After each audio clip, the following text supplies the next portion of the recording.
The Celtics have got some big decisions to make this summer. There's going to be some trades. We don't know who, we don't know when, but we do know that they're probably coming. I'm your boy, Adam Taylor. You can find me over at the Celtics Chronicle, SB Nation, USA Today, and a bunch of other places. As usual, I'm joined by my homie, compadre, co-host in crime, Mr. Billy Calabrese. What's popping, Billy?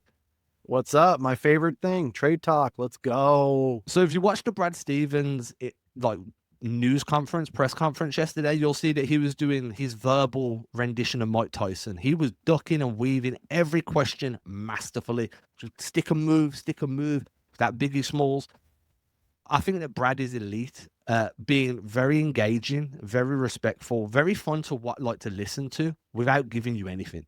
Like, the only thing I came away from that press conference with was that Joe Mazzulla is safe.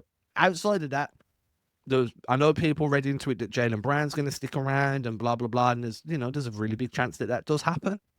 But realistically, we don't know what's happening right now. Brad was very big on saying that we'll know more closer to draft day. By then he's sat down with the new ownership group and blah, blah, blah.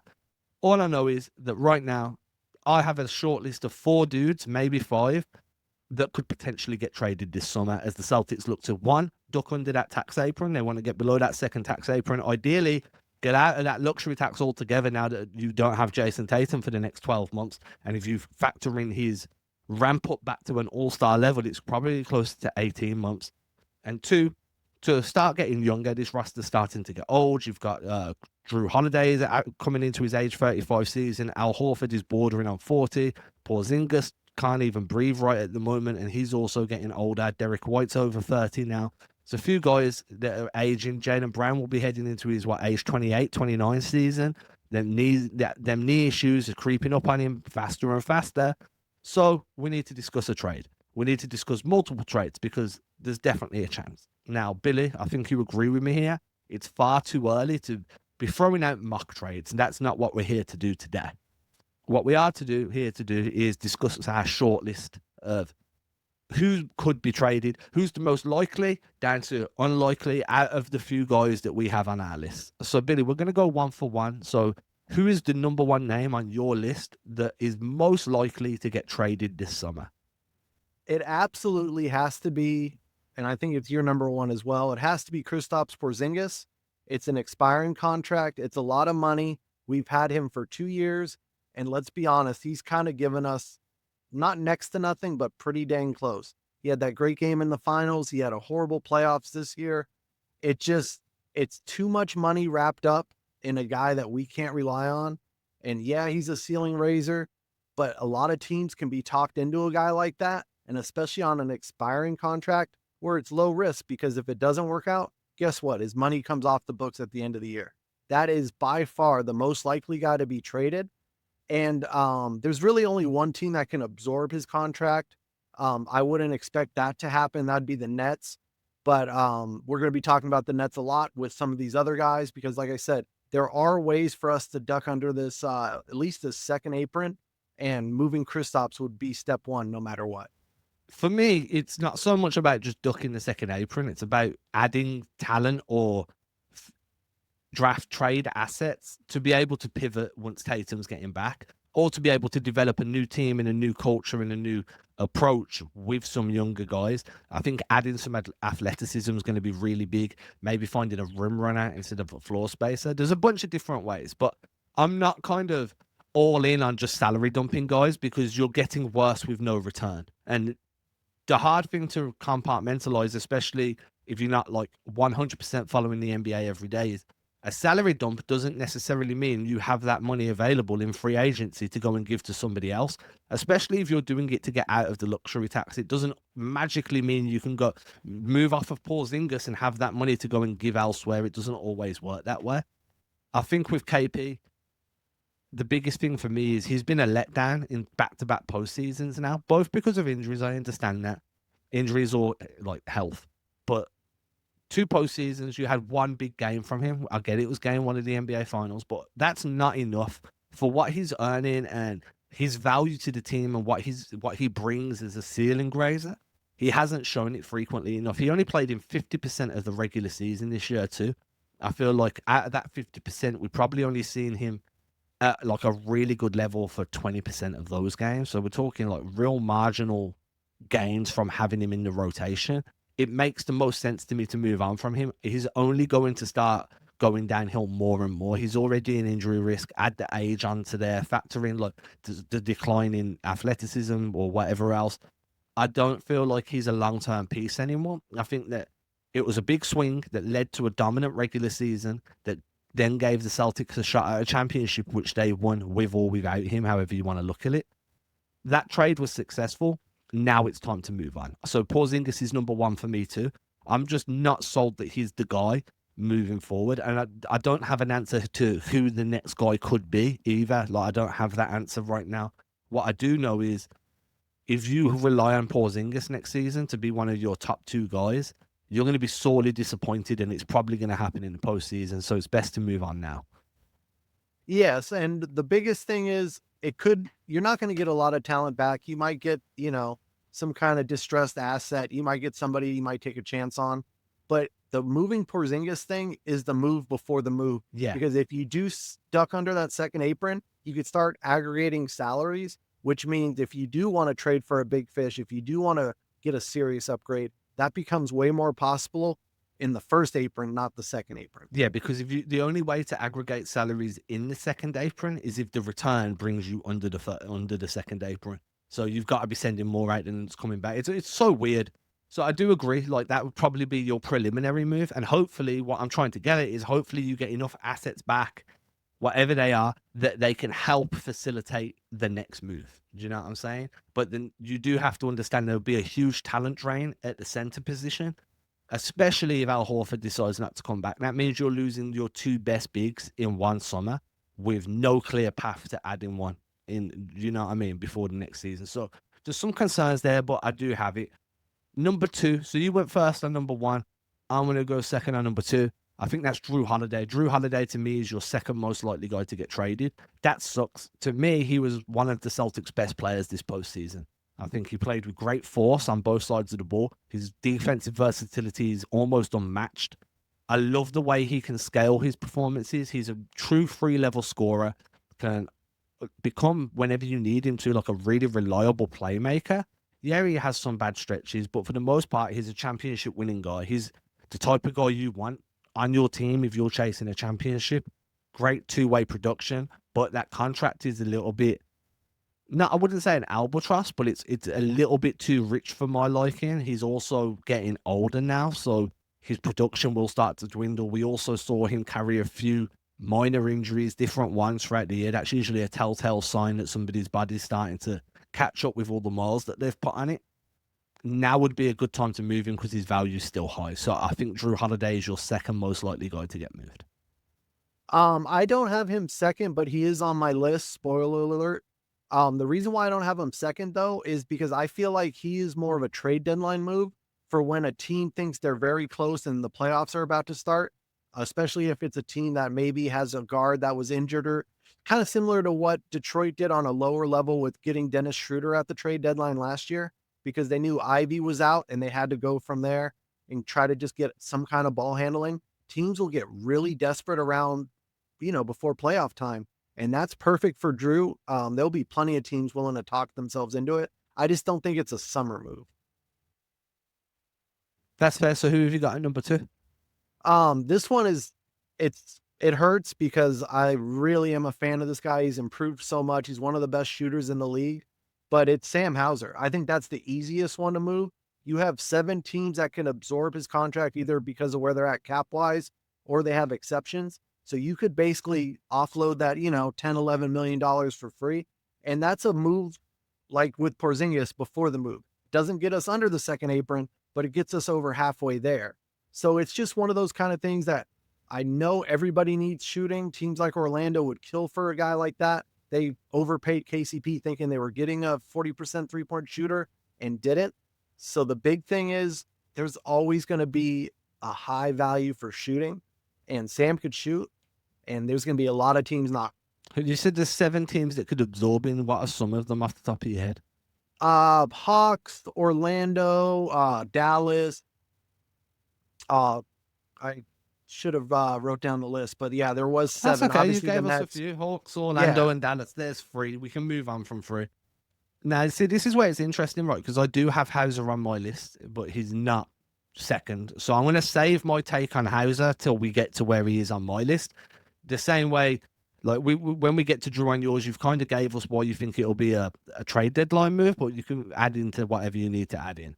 So we go down to number 3. Who's number 3 on your list? It is actually Jrue. Okay, so that very easy for you. Worked out perfect. Yeah. Anything else you want to add to what you said? No, I just kind of feel like that's a wait and see. I think it's kind of an order of operations. If Porzingis can't be moved for whatever reason, you're just not having a good market for him, and then you can't get off of Hauser, then you start moving down and start trying to take some swings. I think Jrue would be next in line. That's fair. Now this is the controversial one, and some people want him at number 1. Some people don't think he should be on this list at all. And I'm going to premise this with being like, I'm kind of in the camp of keep him, but explore your options. And that's Jaylen Brown. Now, Brown is on a ridiculously large Supermax deal. He's had knee issues for years. I can remember Danny Ainge talking about knee tendonitis in Jaylen Brown back when Brad Stevens was still a coach, and saying that he's going to need to manage knee issues for the rest of his career. I think that was back in like 2020 or 2021, around that time. Obviously, Brown's had knee issues throughout that time. Now it's got worse. He's had the meniscus tear. There's been some other concerns with his knees over like the last 18 months as well. For a player like Brown, whose game has evolved beyond just athleticism, I think there's a world where he can learn to manage that knee pain and still be an elite guy or a very high level guy for a while. But when there is still a factor in his game, his first step, his explosiveness. We saw it coming into the postseason when Brown can't blow by guys or explode past guys or explode to the rim. His ability to impact the game on the floor does diminish quite significantly, because even though his game has become more skill-based, there is an athletic component to that is still a core key component. Whereas if you look at someone like Doncic or Tatum, they are more skill and finesse than explosive power. Brown is kind of a 50-50 blend at this point. So I think that you try and move on from him early before that kind of like that. He's at the peak right now before he starts that downward slope. You try and move off of him now while his value is still really high. 1 year coming off a championship, 1 year removed from an Eastern Conference Finals MVP, NBA Finals MVP. Sorry, you could still move him quite easily, and you'd get the biggest return back for Jaylen Brown as well. Now, the reasons to keep him are very simple. Him and Tatum are a proven commodity as a duo. Brown is a proven commodity as a scorer, as an on-ball defender. He's proven that he can evolve as a playmaker, as we saw in Game 5 with 12 assists. There are reasons to keep him, but if you just want to maximize your return and you don't feel confident that by the time Tatum is better and you're ready to contend again, that Brown is still going to be this version of himself, then you move now and you get the pieces back. See, I had to leave him off my list, and he would have been probably number 1 5 to 7 days ago.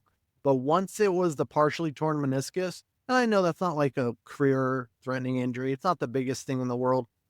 Plenty of guys have come back from it. Obviously, he played well on it. Actually, he got better as the playoffs went along. I wouldn't say he played well the whole time on it. But I just don't see Brad ever selling a guy at his lowest value. And I think Jaylen Brown's value is at its lowest right now with that injury.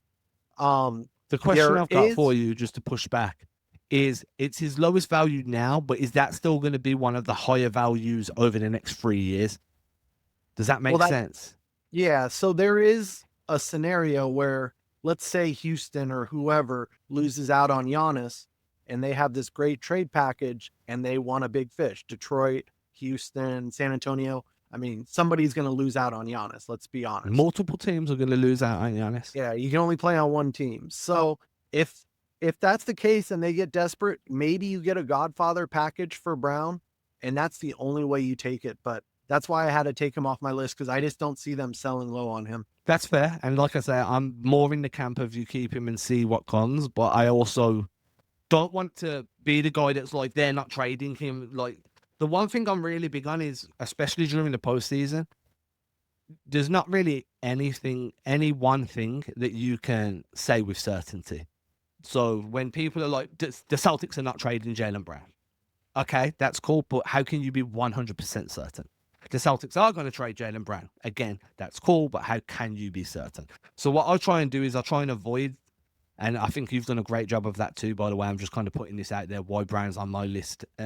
I try and avoid saying certainties when it's clearly an unknown commodity that we're discussing. We don't know what trade packages will come for Brown. I do agree with you. I think that the most logical thing is a team misses out on Giannis. They need an explosive rim finisher, and Jaylen Brown is available or potentially available. Houston makes sense. He's played for Ime. I think that Miami could be a team that try and see what's going on there as well. I think they'd like a Jaylen Brown type guy in Miami. I think that if you look around other places in the league, you could probably pinpoint 2 or 3 other places that may want one, like a guy like Brown. There's no certainty either way, but I've got him in my top 4 just because I think that if you're trying to retool this roster and you want to get younger and you want to do all these different things, then Brown is the most likely to bring you back guys that can do that for you. And a lot of people are already jumping on that. Bill Simmons posted this trade and then KOC piggybacked it in a tweet and then had to delete it. Everybody likes to put this Brown to Houston with like Jabari Smith, Van Fleet, pick, all that stuff, because they think that if they trade for Van Fleet, that the team option, they can just waive him and get that money off the books. Keith Smith did a great job explaining that if you trade for Fred, guess what? You can't cut him. You can't drop that salary. So everybody thinking like, oh, there you go. There's 30 million off your books just like that. It doesn't work. Not so fast, my friend. Yeah, there's so many wrinkles. I don't think that Houston would be the most likely team, to be quite honest with you. I don't know who that would be either. Again, I don't have all the answers. I'm just saying that there's an opportunity there for the Celtics to explore. Whether or not that opportunity is worth more than what Brown is on the roster is not a decision we can make. It's a decision Brad will make. And that would have to be a really fucking good opportunity because Brown has been exceptionally good the last 2 years for this team. And I'm not going to be at the rooftop saying trade him because I actually think his value is greater on the team than off the team in terms of what you'd get back. But again, I understand that contract and the concern about his knees are an issue. 100% agree. Yeah. So who have you got at number 4? So this one is, I'm a big order of operations guy, and there's only 2 scenarios where this happens, but these 2 scenarios, either one of them could very easily happen. So my number 4 is Derrick White. Okay. Now let's go through the scenario. Yeah, exactly. I really hope not. Scenario 1 is the easiest one. He is a commodity right now. You can sell him at the highest possible price. Golden State, there's already been trades floated out there, 3 first-round picks, and some players that we probably could care less about. It's more about the picks. Same thing with Detroit, Ivy and some picks. These are deals that you couldn't make with Jrue Holiday, especially Golden State. Golden State doesn't have the contracts to match Jrue Holiday, but because Derrick White makes a little less, they could. So obviously, if you get a crazy Godfather offer, I love Derrick White. I don't want to trade Derrick White. But 3 first-round picks and Pods and Moody and whatever else, I'm at least answering the phone and we're going to have a meeting about it. The second scenario is, and this one is just bleak and dark, and I really hope it doesn't happen. What happens if there's no market for Porzingis? What happens if there is no market for Jrue? And your only option is to trade White? I'm not willing to accept that's a possibility. It is a possibility, and I completely get it. And again, I'm not speaking in certainties. I do not want to trade Derrick White. I do not want to see Derrick White suiting up on another team. I think he's been such a big success story of this Brad Stevens kind of era, just because of how good he's, like, the player he was when he came to versus what he is now. But you are right. The value is there. He's arguably the team's most tradable asset coming into this summer in terms of what you could get in return, in terms of the amount of teams available. It's always best when you can create a bidding war for a guy, because then you can really drive up the asking price. And I think Derrick White is that guy. And he's also turning 30. So the argument is that you're making moves to get younger, which again is an assumption, but it's a logical one. Moving White isn't actually beyond the realm of possibility. It's just, I really hope that isn't the case. Yeah, I would block any trade, but I do think these are the hard conversations that Brad and Mike Zarin and the rest of the front office are going to have. especially if they find difficulties moving the first 3 guys on my list. No, Now, fair. if you can move those guys, you don't have to move a Derrick White, and you shouldn't. But if you can't, there's no way we can have this team in the second apron without Tatum for a whole year. Yeah, There's no. just, it's not possible. And there's no way you try and run it back with this same team when Tatum's better again. There's a difference between being cleared to play and being at a level where you can help a team contend. And that difference is probably 8 months. Well, between 5 to 8 months of Tatum being on the floor and working his way back to an elite level. For me, we're looking at a 2-year turnaround before this team's right back in contention. And there's a lot of dudes on this roster that are not going to be nowhere near the same player in 2 more years. Is Derrick White one of those guys? I'd argue, I think he'd still be the same player, if not slightly better. But again, that's part of the reason why his trade value is so high right now, because you still get some good years out of him moving forwards. I'm going to move to my final guy, number 4 for me. I don't know if you've got a 5th guy. Have you done 4? Yeah. Yeah. So this Derrick is White the was my 4th. fourth. Yeah, this is the 4th one for me, and that's kind of, I had a top 4 list. Because then there's free agents that we're going to go through in a separate video and what we think they're going to do and blah, blah, blah. The 4th guy for me is Hauser. Obviously, I said to you when you had him earlier that he's on my list. I think that he's had a down year this year in terms of production. And his down year has still been fucking ridiculous from deep. He's been really good, but it's been a down year. And I think that when you look at the back issues that he's had and the value that a sharpshooter like him can have, plus the cap hit that comes, like the luxury tax hit. What is it? Like keeping Hauser cost you an extra $90 million or some random shit like that while you're above the luxury tax. Trading him makes sense. It does, unfortunately. And I'm a big fan of Sam Hauser. I like the story of coming from an undrafted guy into a 2-way contract into being one of the best shooters in the NBA. I love that like arc that he's been on. There's value there. And you have to make use of the value you've got available to you when you're trying to retool a team.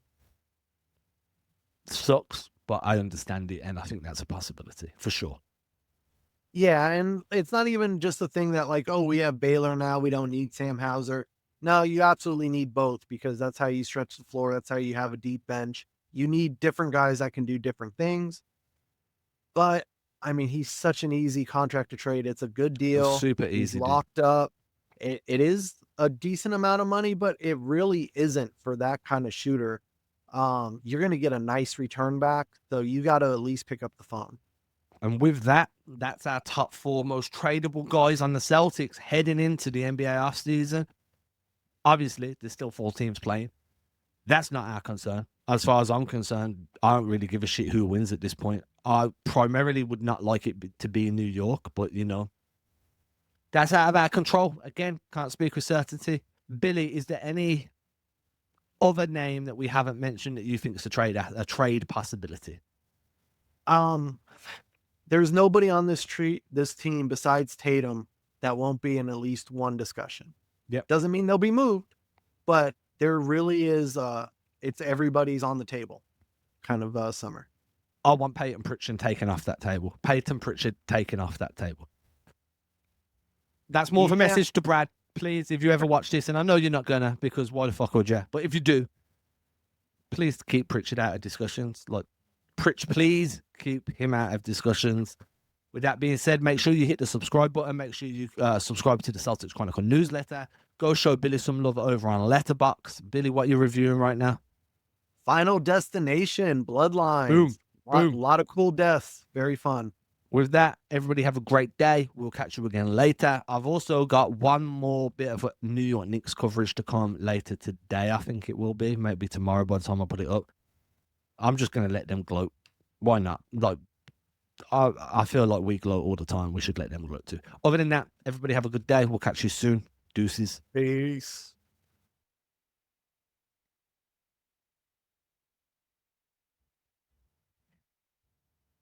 Score. Yeah. Perfect. Yeah, because I won't be around for the Knicks